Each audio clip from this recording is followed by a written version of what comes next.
Another one of the most widely cited Bermuda Triangle cases involves alleged time travel experienced by the pilot Bruce Gernon.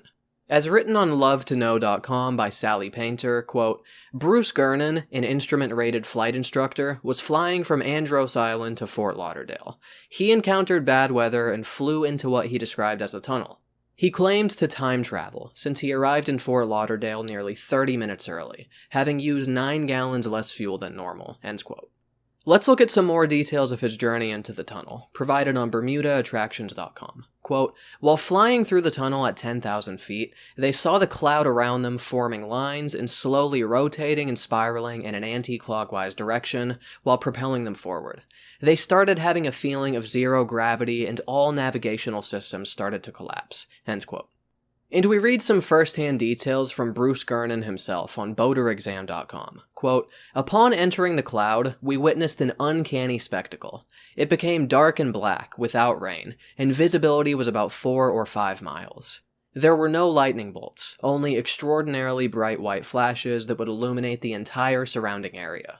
The deeper we penetrated, the more intense the flashes became, so we made a 135-degree turn to the left and headed due south out of the cloud. The remarkable thing is that we did not come out of the storm 90 miles away from Miami as we should have. We had traveled through 100 miles of space in 30 minutes of time in a little more than 3 minutes, end quote. The first thing I would ask is, how do we even know that this account is genuine? What evidence is there to support this account other than this guy assuring us that this is what happened?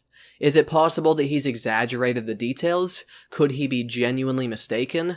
Could he have been hallucinating? What if he was on drugs? Could he be flat out lying about this, perhaps for fun or financial gain? This guy seems to be interviewed in every single Bermuda Triangle documentary that's ever been created. Maybe he figured he could tell a wild story like this to get some publicity. The basic point is that just because somebody tells you something happened, doesn't mean that that thing actually happened.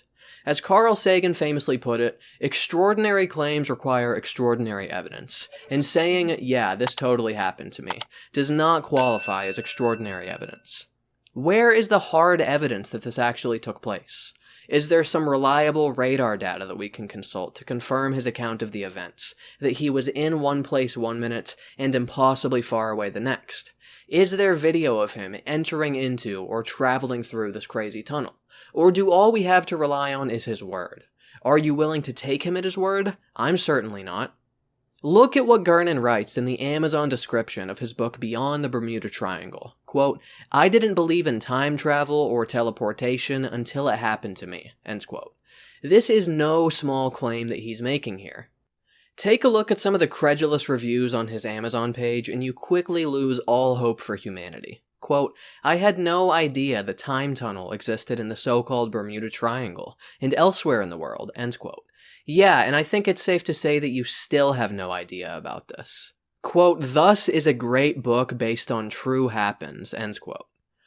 Yeah, I guess I'll just have to take your word for it. He claims that he traveled 100 miles in 3 minutes, which works out to about 2,000 miles per hour. This would truly be impressive, and obviously would require some kind of explanation. Couldn't he just be mistaken about this? What if he simply thought that he was farther away from his destination than he actually was? Has a person never become disoriented in this way? You need to look no further than Charles Taylor himself of Flight 19 to see proof that people can become very confused about their location while flying. Or what if Gernon was simply confused about the time? What if he says it was 3 minutes, but he's misremembering the time and it was actually more like 10 minutes? Is it impossible that a person could inaccurately estimate the time, especially in the midst of a stressful encounter like flying through a storm or some spooky clouds? It's also important to distinguish between traveling quickly on one particular leg of the journey and traveling quickly over the entire journey. What if it was his overall trip that took less time and used less fuel than normal, and he's inaccurately concluding that his travel through this cloud was responsible? What if instead the general weather conditions of that day were conducive to higher flying speeds and greater fuel efficiency? Perhaps there was a particularly strong tailwind pushing from the rear of his plane in the direction of his travel. As we read on the website of Conklin and DeDecker, quote, if the route is 2,100 nautical miles, that is across the ground. Headwinds effectively increase that required distance. If the aircraft cruises at 430 knots in a 70-knot headwind, its ground speed will only be 360 knots.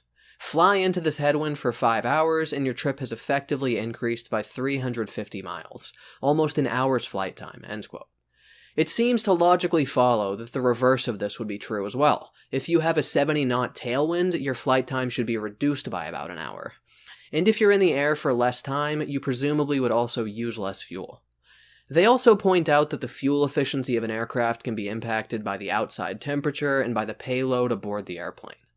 Now, of course, Gernon's trip from Andros Island to Fort Lauderdale is much shorter than that given in this example, but the same principle could still apply, and this could shave time off his journey. He admittedly did encounter some bad weather, so it's quite possible that there were some strong winds pushing him along. And again, maybe he's also misremembering or exaggerating the time at which he left and the amount of fuel that he had when he set off on his trip. The human memory is not perfect, so this is certainly possible. And speaking of human memory, there are some very important details that we need to take into consideration. His experience in the Bermuda Triangle took place in December of 1970. He also claims that, quote, "In 1972, I heard about the so-called Bermuda Triangle and disappearances of boats and airplanes because of a possible time warp. It was then that I realized that time itself was the key," end quote. And by the key, he means the key to understanding what happened to him that day. So it was about 1 to 2 years after the event that he started to think maybe time travel is what happened that day. Not only that, but his first book was written in 2005, with his second book being written in 2017, 35 and 47 years after the event, respectively. Research indicates that the longer the period of time since a person experiences some incredible event, the more exaggerated and inaccurate will be their recounting of this event. The piece of research that I'm referencing was published in 1996 by Wiseman and Lamont in Nature.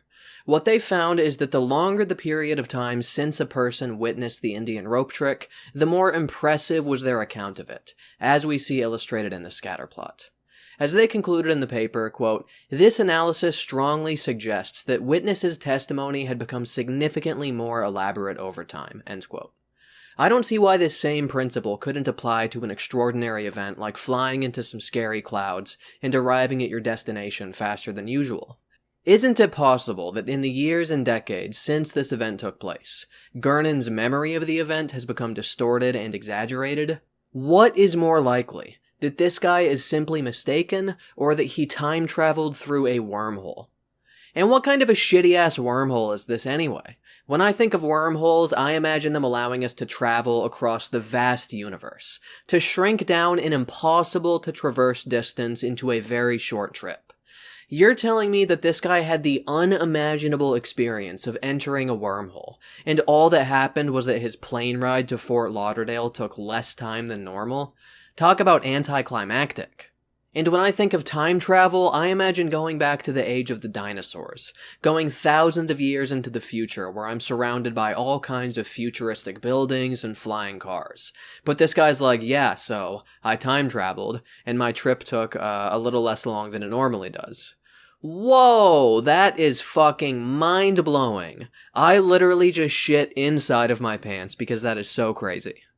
From what I know about physics, wormhole formation, while technically possible, would require an enormous amount of energy. Wouldn't there have been all kinds of instruments all around the world that would have detected this vast output of energy? Why is there no such data to support this account? And what's the proposed mechanism of wormhole formation here?